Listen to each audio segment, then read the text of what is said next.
జనసేన అధినేత ఆంధ్రప్రదేశ్ ఉప ముఖ్యమంత్రి పవన్ కళ్యాణ్ పై వస్తున్న భూ ఆక్రమణ ఆరోపణలను తెలంగాణ జనసేన నేతలు తీవ్రంగా ఖండించారు. కూకట్పల్లిలోని పార్టీ రాష్ట్ర కార్యాలయంలో మీడియాతో మాట్లాడిన జనసేన రాష్ట్ర అధ్యక్షుడు శంకర్ గౌడ్, ఉపాధ్యక్షుడు మహేందర్ రెడ్డి ఈ ఆరోపణలను పూర్తిగా అసత్యమని స్పష్టం చేశారు.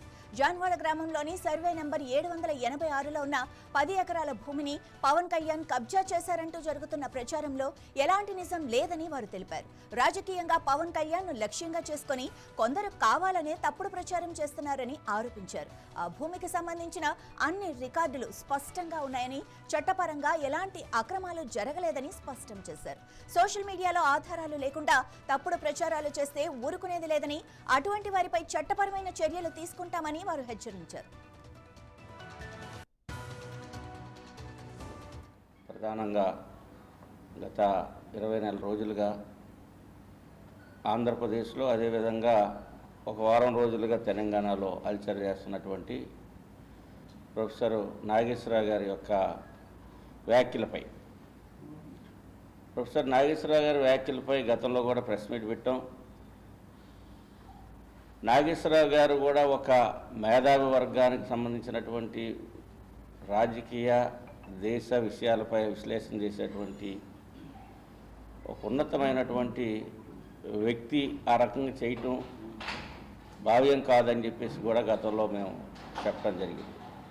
అదేవిధంగా పవన్ కళ్యాణ్ గారు చాలా గౌరవప్రదంగా రాజమండ్రి వేదికగా ప్రొఫెసర్ నాగేశ్వరరావు గారు ఏదో ఉద్రేహంలోనో, సరైనటువంటి సమాచారం లేకో, ఏదో కమ్యూనికేషన్ ఇవ్వాలన్నటువంటి ఆలోచనతో మాట్లాడి ఉంటారు. ఆయన యొక్క వ్యాఖ్యలను ఆయన కూడా ఉపసంహరించుకున్నారు. నేను ఇట్లా మాట్లాడి ఉండకూడదు, నాకు సరైనటువంటి నిర్దిష్టమైనటువంటి సమాచారం లేకుండా నేను ఇట్లా మాట్లాడి ఉండకూడదు అనేటువంటి వ్యాఖ్యలు నాగేశ్వరరావు గారు చేసిన తర్వాత ఆయన పైన మనం కేసులు పెడతాం కానీ, ఆయన్ని దూషించడం కానీ మనకు కూడా కరెక్ట్ కాదు అని రాజమండ్రి వేదికగా పవన్ కళ్యాణ్ గారు చాలా స్పష్టంగా కేసులు కానీ అరెస్టులు కానీ వద్దని చాలా స్పష్టంగా చెప్పారు.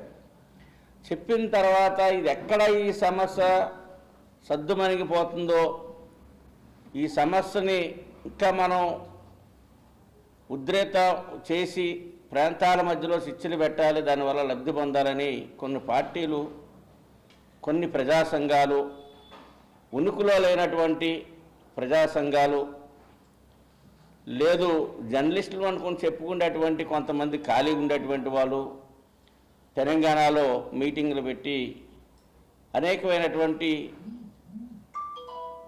విమర్శలు, అది సభ్య సమాజం యాక్సెప్ట్ చేసేటువంటిది కాదు, సహించేటువంటి కాదు, అట్లాంటి వ్యాఖ్యలు చేస్తున్నారు. ఈ రోజున ఈ యొక్క ప్రెస్ మీట్ ఉద్దేశం